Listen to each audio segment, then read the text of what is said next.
Welcome to the Barker Podcast Collection.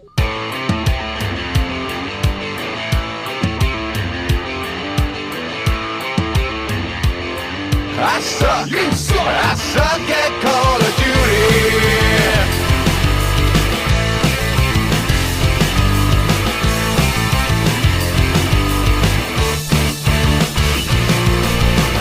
Welcome to the Not Playing Podcast. My name's Rob Howard, and this week I'm joined by Patrick Kane And Adam Scott, hello. You can contact us on email at notplayingpodcast@gmail.com or follow us on Twitter at notplayingpod. I'm going to have to start off, I think, with Mad Max because Ian has been playing it as well, and he had some very good things to say about it, and for some bizarre reason it's like $10.99 on CD keys at the moment. $10.99? Yeah. For a game that's just out? Sweet. I know, I don't know, I think it's, well, anyway, I thought for that price it was worth a punt, and yeah, I've really been enjoying it. It's been interesting actually, because this game's really suffered by coming out at the same time as Metal Gear Solid, because that's all everyone seems to be talking about on the internet, and it got some fairly lackluster reviews, but and I can sort of see where they're coming from, but I think most of the criticisms have just been levelled at the fact that it's like it is, I suppose, very much another open world game. Yes, but is it? What does it bring to the table that is novel and new? Well, it's Mad Max, and that's an IP. That's not what I asked. Is it? It's what is the game? I mean, I'm not a massive Mad Facts fan. No, I moved on to email a long time ago. Yeah. But I like the movies. I'm okay. I'll watch them if they're on Channel 5 or whatever. But it doesn't give me a boner or anything. So, other than the fact that it's a Mad Max game, what does this game bring to the table that should make me excited to play it? Did you see Fury Road? Did I see it? Have you seen Fury Road? No. No, not the new one. Okay. Well, I think, to be honest, I'm still kind of buzzing after seeing that film a few months back, and they very much kind of emulated that where they can. I mean, at the end of the day, you kind of start off the game and there's all these kind of warlords that have these sort of compounds that you basically sort of go to as you move around the desert. The desert itself is more interesting than I could have imagined. You know, there are landmarks, there are little canyons and ravines to kind of move around, and as well, what I like about it is, whereas Fury Road was very much like a kind of blunt force instrument of a movie that just was like, this is happening and no real explanation for anything, I like how they've kind of like elaborated on the fiction and kind of you know, made different classes of the old boys, and they all behave differently. The big trump card this game has really is the car combat, because as well as like being able to just smash into stuff, your car has like a harpoon that you can use to pull people out of their seats. You get these thunder stick things that are like, I guess, analogous to like a rocket launcher, and as well, and you get a sniper rifle that you can use, and of course you've got your shotgun. While you're driving? Yeah, all of this while you're driving. You can use a sniper rifle while you're driving. Well, kind of. I think you do sort of slow down when you do that. That's more of like sort of taking out. I mean, I was just watching Matt playing it downstairs, and he was not very successfully managing to use the sniper rifle. It's a bit tricky, but no, I mean it you know, it is a very the way that you progress in the game is you're basically looking for junk, and you use the whole purpose of it is to upgrade your car, which starts off like as a shit heap. Basically, my car is still very much a shit heap, but as you bolt more and more bits onto it, you know, you get to create your own kind of vehicle of destruction. Oh, okay. So, yes, because I remember seeing some stuff about this in the pre-release thing. So, is it you can, if you find new chassis, you can basically bolt stuff. So you can have like a fast and agile, speedy vehicle, or a huge, great, like slow but massive tank type thing, and all the stuff in between. whatever Yeah, well, pushes like your each, yeah, I mean, what it does quite early on in the game is it gives you these things called archangels, which I guess are like these sort of archetype sort of vehicles that you can kind of aim for. But a lot of the unlocks you need to make them are actually you unlock them by sort of reducing the threat in an area, or accomplishing certain sort of side missions and stuff. And yeah, and also so much of it costs so much junk that or scrap rather, you have to it becomes like a real kind of effort to actually accumulate enough wealth, and so you have to. I was just reading a thing on PC Gamer today that one of the guys who did the review wrote, and he was saying 12 things I wish I'd known about this game before I started playing it. And I'm halfway through it, and they've said like if you just rush through the main story missions, you can get to a point in the game where you are really just grinding to get a better car, and so like it really does encourage you to kind of take part in a lot of these what they are calling repetitive side activities. However, because of the number of them and the sheer range of activities, I'm not hitting that point yet. There always seems to be a different thing I've got to do, and you can upgrade Max in various ways. You go and see this guy called Griffer, who's just this weirdo with this huge backpack, and he comes to you and you basically earn those. You have these Griffer tokens that you can spend, and you unlock those by completing these challenges, which might be like hit 10 people, like hit 10 cars like head on, or something. I mean, I just watched Matt playing it, and he went past this car that was half buried in the dirt, and he attached his winch to it and pulled it out, and that was like a thing that I haven't even done yet. I still don't feel after 10 hours that I've experienced I just don't feel like I've experienced the full breadth of it. I'm still sort of wrapping my head around the various systems in the game. Right, okay. Despite and I am trying, because I'm aware of how many games there are to play right now, and I'm also suffering somewhat from the open world fatigue. I was just sort of basically gunning my way through the main objectives, but it seems like there's a whole lot of other kind of a big milieu there that I haven't quite sort of fully got my head around yet. So do you feel you as a player are somewhat being held? Well, you might not, because you've only sunk 10 hours into it, and I imagine this game has got like 60 hours plus of gameplay in it or something. I've heard it's there if you want it. Amount. Yeah. But do you feel that you could be held hostage to the developer's whim of saying, well, we've put all this side content in and you will experience it before you progress, otherwise you're wasting your time? Or I do. Yeah, I do feel like that a little bit, but I will say for that kind of negative aspect of it, the sheer experience of just running into a convoy, and even if you're not you might not have an objective where you have to take them out. I mean, you'll earn scrap for doing so, but I was on my way from one place to another, and I just got kind of in the midst of like a 5 to 6 vehicle convoy, and they all of a sudden they'll start taking pot shots at you.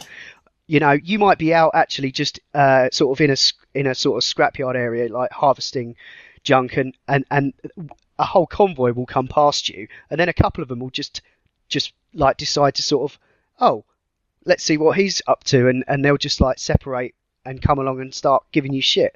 Is there any games that it reminded you of, or any aspects of it that reminded you of other games? Well, this is another Warner Brothers game, and so obviously they have used the combat system from Batman, as Shadow of Mordor did very well last year. That's pretty much the standard, really, for third-person combat, I think, now, isn't it? It's, if you want a good combat system, you use the Batman one. Well, I think so. But whatever else people have to say about the Batman games, the combat system is first rate. It's fun, and it travels well. But is there anybody else? Because I know we were saying that the combat system is like kind of standard now, but who else is doing that combat that isn't Warner Brothers? Or not a Warner Brothers game?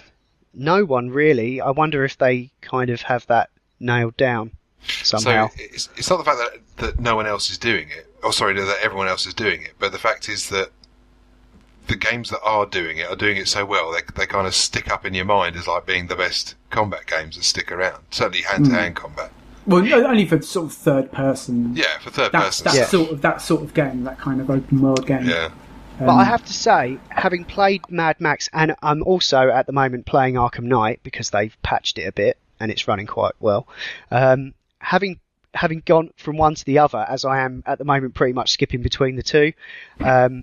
Playing Batman now, that has advanced so far now that the combat in Batman doesn't even feel like it used to. You know, it's like those games are using what was in like Arkham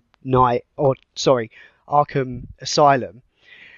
And those Batman games like have evolved so far. And the thing is as well with Batman is you don't really have to rely on that combat so much because you can kind of skulk around a lot. And like in the new game, you get a new suit like in the first sort of couple of hours, and you can just do these like what are they called? Those takedowns where you can literally just target your partner. Where you use your partner to. Oh no, I haven't got to that yet. But just those are really cool. Where you basically they'll jump into the fight and you basically get them to throw an enemy at you, or they'll use the environment against one particular enemy, and it's the switching between the two characters that I think made that combat system stand out in that game. Like that's definitely like the what I took. That was the bit that's kind of stood out for Batman for me in the combat was that kind of interaction between the other player. Yeah. I don't think I've ever really played anything like it. So that's I think that was kind of a first. So it was pretty cool. Oh yeah, cool. Now I'm looking forward to that. At the moment, Robin's still sort of, come and let me help. Let me help. Yeah. And Batman's like, no, Robin, stay back. Too dangerous for you. Yeah, exactly. But yeah, so it's been interesting actually playing those two games kind of in tandem because they do seem very much of a blueprint. However, Batman is just staggeringly. Are there any other mechanical similarities other than the combat? The Batmobile. The fact that you can, although the Batmobile does take up the entire screen, in Mad Max, when you're driving around, it takes a very sort of, quite often takes a very sort of far off camera perspective, just because you are dealing with multiple cars. In Batman, it's more like you are dealing with like other tanks in a sort of tank off. So far, anyway. So going back to Mad Max, then the side missions, the side content. You've got to pacify an area before you can unlock certain unlocks, right? That's certain things. Okay. Yeah. So does it feel like the kind of Far Cry way of dealing with it, where it's and once you pacify an area, does it remain pacified, or can it get overrun again, or what? I think it does remain pacified. The thing that's different in Mad Max to Far Cry is that with Far Cry, you kind of have control of an area or you don't. In Mad Max, you basically have these various levels of threat. So I think it affects the kind of enemies that you'll come across, the patrols they'll make, and and also kind of arbitrarily the access you have to certain items and upgrades for your car and Mad Max himself. So there's quite a lot to it. I mean, you can definitely start forging your own path through it and go, I want to go for speed, or I want to go for durability, or I want to go for like being able to climb over mountains, dealing with different kinds of terrain. And do you think the gameplay rewards each of those different? I mean, I know you probably haven't had a chance to experience all those things, but from what you've played, you see, I'm conscious of the fact that in some games, you're able to do all this kind of stuff, but you still have to do certain actions like combat in a certain way. And although you can go really fast, if you don't have a tanky vehicle, then you're going to get the shit kicked out of you when you get into combat in the desert. So do you think the game is built to reward your play style, or do you think you just have to you can make it more challenging for yourself by not doing the safe option. Well, at first, I was very trepidatious when it came to actually doing these, taking out these outposts. That they're kind of the sort of short-term reward fix, I suppose. When you take down one of these places, you get some plans for a project, because you have these strongholds, and each stronghold will have all these different projects you can do. And one of the ones that I still haven't done yet because I keep getting distracted by other things, but one that I want to do is to create this scrap crew who will basically go and salvage scrap for you while you're offline. So that sounds great for me, because I like the idea of, if I don't get to play for a week, I can come back and I'll feel like it's like the rest state in WoW. You've got like a little bit of resources there that's going on while you're away from the game. Right. So there's that, but then there's also, as you're unlocking the car, as you're getting a little bit more of a feel for the combat and stuff, it really does start to reward you, because you feel like you're becoming more powerful. It's that kind of, it's games used to have RPG elements. I think all of these games are kind of RPGs now. They just approach it in ways that make the most sense for the fiction, I suppose. And Mad Max does as good a job, I'd say, as Batman does in that regard. What about the atmosphere? 'Cause you said that it really reminded you of the film, and I really love the film, but the looking at the game, I mean, that's how I'd imagine a Mad Max game to look. It's a car in a post-apocalyptic desert, and there's other cars. So what was it about the game that reminded you of the film? Well, there are dust storms, and you get to points, sometimes you'll be miles from your base, and it will say you have to seek shelter because there's a big, massive, like, wall of sand coming at you, and you get caught in those storms, and then, it totally gets like that bit at the beginning of Fury Road where there's all lightning going everywhere. Sweet. Apparently, I haven't done it yet, but when you get caught in those, if you're skillful enough and if your car can handle it before disintegrating, you can use your grapple thing to because all like massive piles of junk will just go flying, and you can use the grappling hook to hook onto it.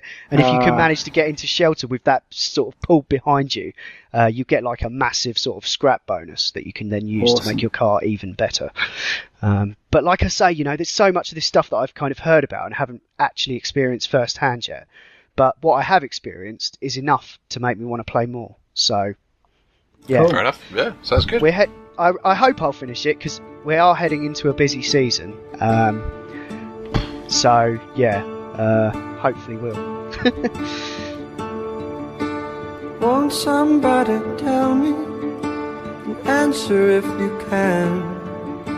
I want someone to tell me, what is the soul of a man?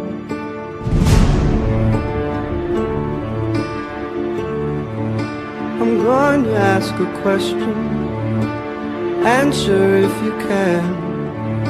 Will anyone here tell me, what is the soul of a man?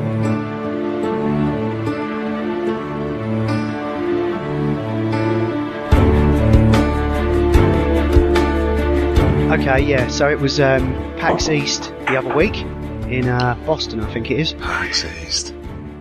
And there was just a few games there that really interest me. PC Gamer had a lot of really good video coverage, and their game of the show turned out to be Warhammer Vermintide. Yes. Which I found ever so interesting, because, I mean, for me, it takes me back really to the days of pen and paper. Yeah. Good days they were too. Yeah, it really made me laugh trying to pronounce the name of the city that it takes place in. I can't remember which. It's Nerfelberg or something, isn't it? It was Niflheim. Oh, Niflheim. Was it Niflheim? Yeah, Niflheim. It was familiar to me. Yeah. But yeah, as was the basic premise of the game, which kind of involves you running around and slaughtering rat-men. Yeah. Skaven. Yeah.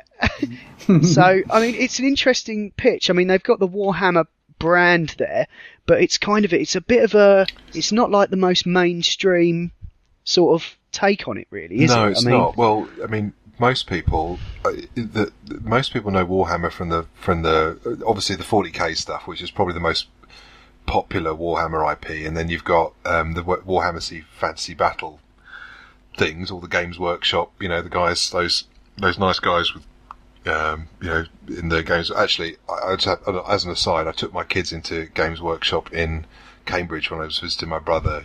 We just popped in, and they couldn't have been nicer. They were desperately trying to hook these people, my kids, on Warhammer stuff. Got them painting models and going to little games. Join us. But really nice guys at Games Workshop. So it doesn't matter what anybody says about your hygiene. Don't listen to them. It's you do what you're doing, guys.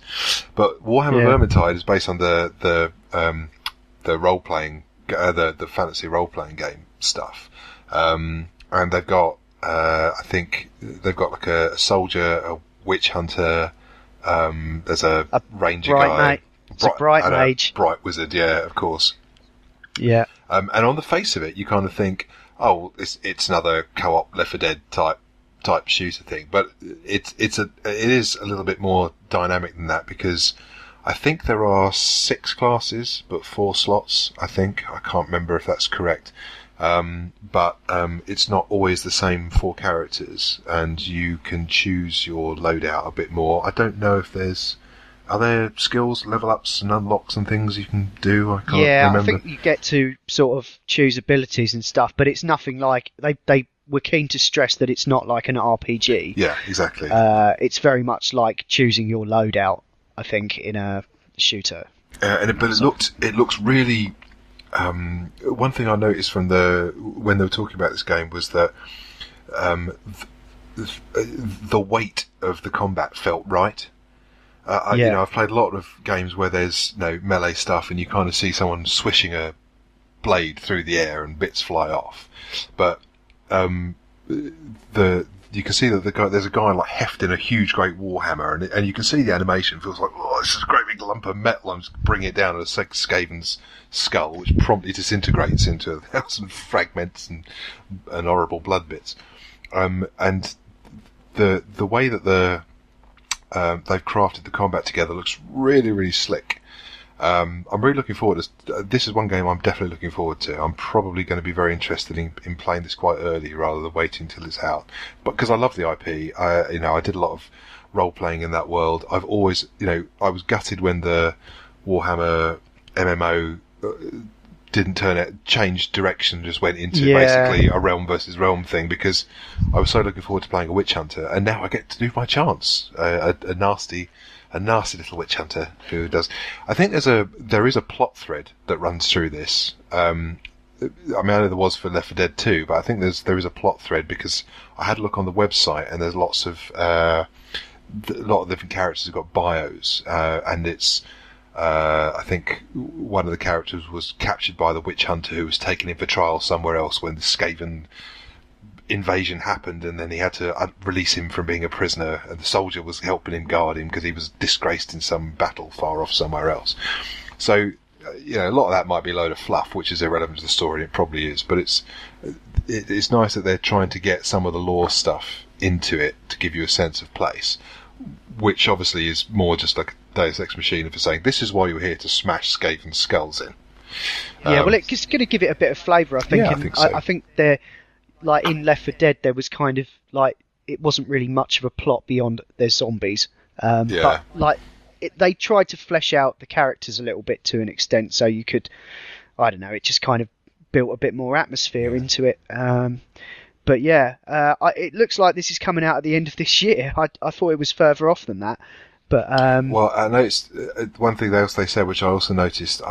When we first talked about this, the footage we saw then, they've done so much work to it. It looks so much better than the footage we saw a few months ago. Even it's the art is, the world realization, the level design looks really, really spot on. It's very, very in keeping with the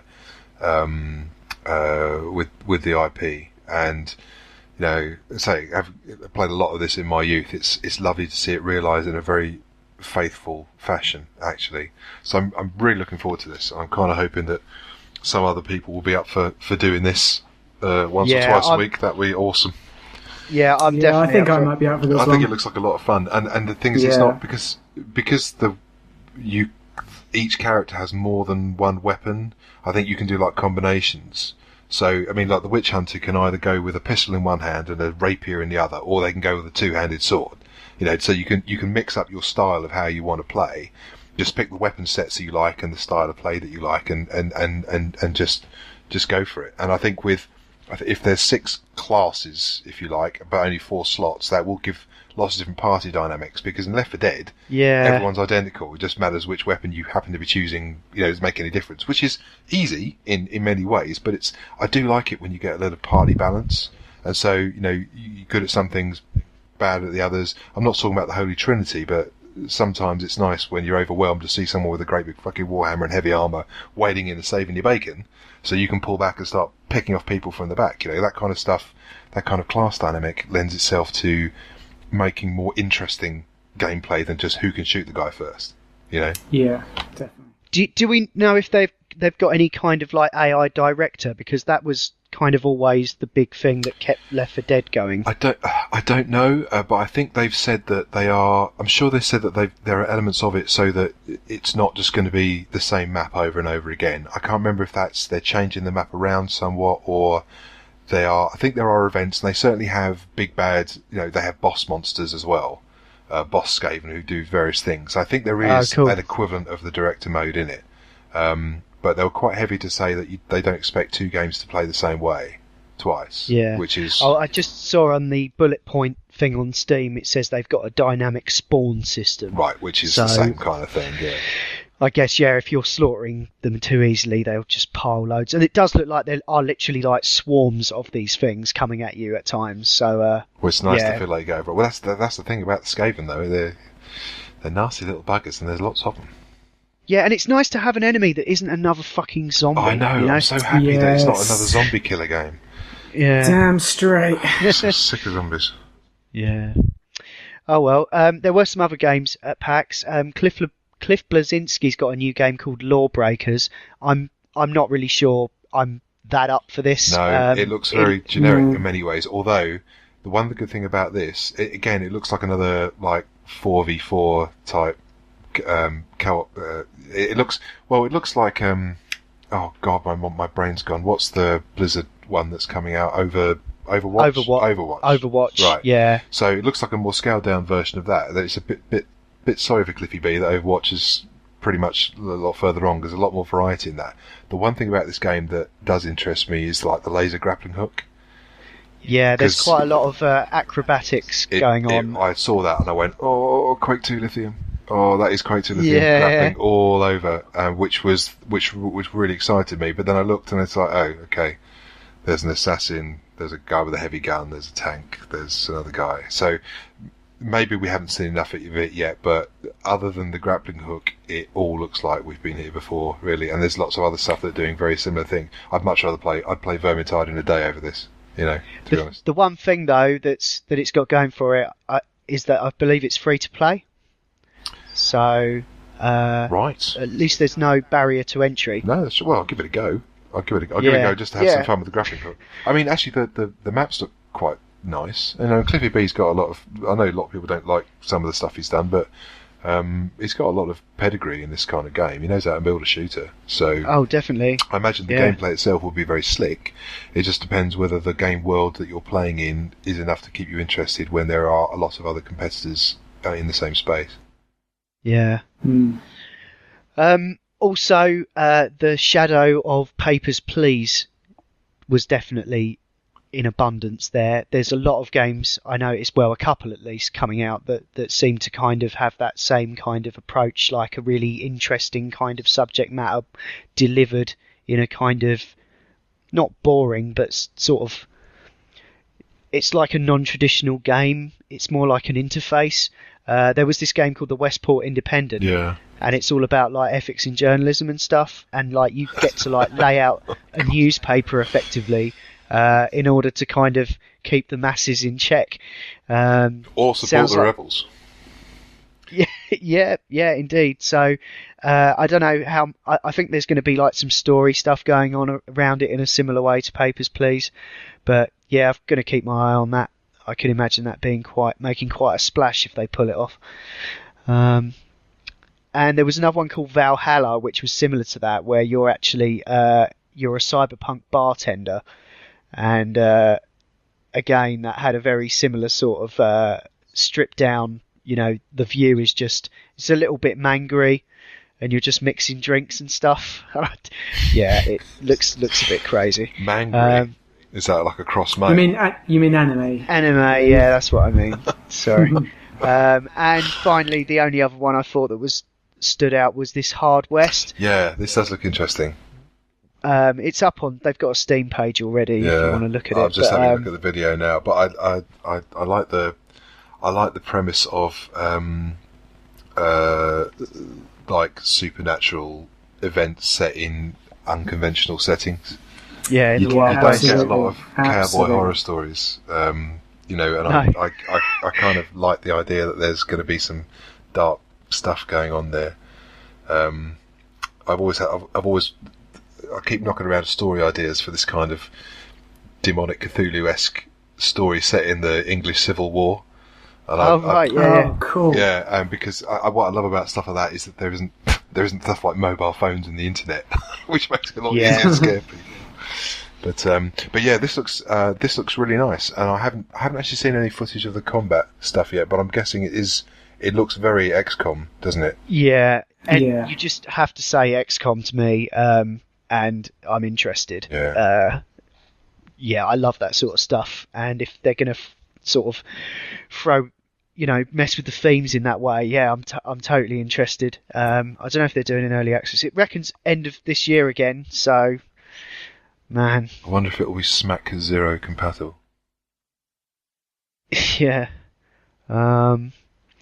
Yeah, so I just thought that looked pretty good and was worth mentioning. Yeah, so, it does look. Keep an eye on that one, definitely. This has been the Not Playing Podcast in partnership with notlistening.co.uk, where you can hear myself and Ian also talk about movies and TV on the Not Watching podcast, and also a bunch of funny guys, Adam, Ash and Will, talk about lots of funny stuff on the Not Listening podcast. It's not me, so it will be funny. Yeah, the other Adam, who runs our sort of network or whatever it is. If you want to get in touch with the show, please do on notplayingpodcast@gmail.com, or you can tweet or follow us on Twitter at notplayingpod. You can find the show notes for this show at notlistening.co.uk, and if you're listening to us on iTunes, then please do give us a review. Anyway, that's all for now. Thanks for listening. See ya. Bye, everybody. I suck at